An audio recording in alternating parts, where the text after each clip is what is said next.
1, 2, 3 et 4. Il suffit de compter les grues à Y-Park pour se faire une idée de la croissance actuelle du pôle scientifique et technologique d'Yverdon.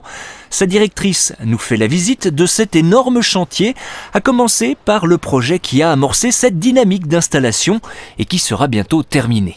Là, comme on peut le voir, on a la société Insight, qui est une multinationale dans la pharmaceutique, biotechnologie, qui a choisi Y-Park pour leur nouveau site de production.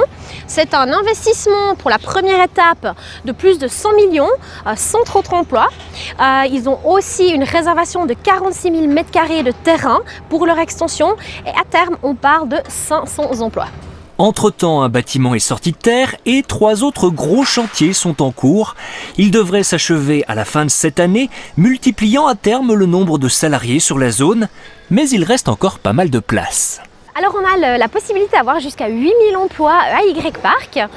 Aujourd'hui, on a presque 2 000 emplois et c'est estimé qu'on va doubler en taille d'ici fin 2021 avec ces plusieurs constructions. Comme on voit d'ailleurs derrière moi, il y a 2 bâtiments.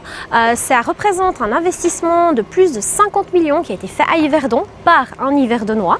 Mario Di Pietrantonio, le président d'Yverdon Sport. Et à terme, 600 nouveaux emplois pour le site. Maintenant, cette croissance, ces nouveaux emplois demandent des services et demandent de plus de soutien. Et c'est pour ça qu'on a ce projet Explorit, dont on a 2 parties. Une partie sont de services dédiés aux besoins des résidents du parc et une partie aussi centre ludique, Science Center, pour les gens de la région, les familles et les enfants. Ouverture possible à Noël. Ce complexe, à 65 millions de francs, sera le nouveau centre de gravité d'Y-Park, qui déménagera d'ailleurs ses bureaux. La Cité des Sciences devrait attirer 100 000 visiteurs par an, et le Technopôle, qui ne s'anime que durant les heures de bureau, vivra quasi sans discontinuer à travers une multitude de services, cinéma, restaurants, centres de bien-être et fitness, garderies. C'est une plus-value pour ceux qui s'installent et pour leurs employés que de pouvoir, disons, dire, écoutez, si vous n'avez pas beaucoup de temps à midi, vous pouvez juste aller faire un spa, par exemple, vous en parliez, ou le soir en rentrant, vous avez peut-être le train, parce que je rappelle qu'en plus, il va y avoir un arrêt CFF tout près. Donc vous n'aurez peut-être pas le temps d'aller faire des courses, mais profitez de faire vos courses encore sur Yverdon, alors que ce soit sur le centre-ville ou sur Y-Park.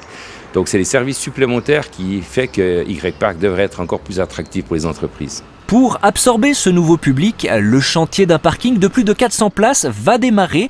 Sa capacité pourra doubler à terme. Il est cofinancé pour 55 millions de francs par une caisse de retraite et situé au bord de la fameuse route de contournement dont le premier tronçon sera achevé cet automne.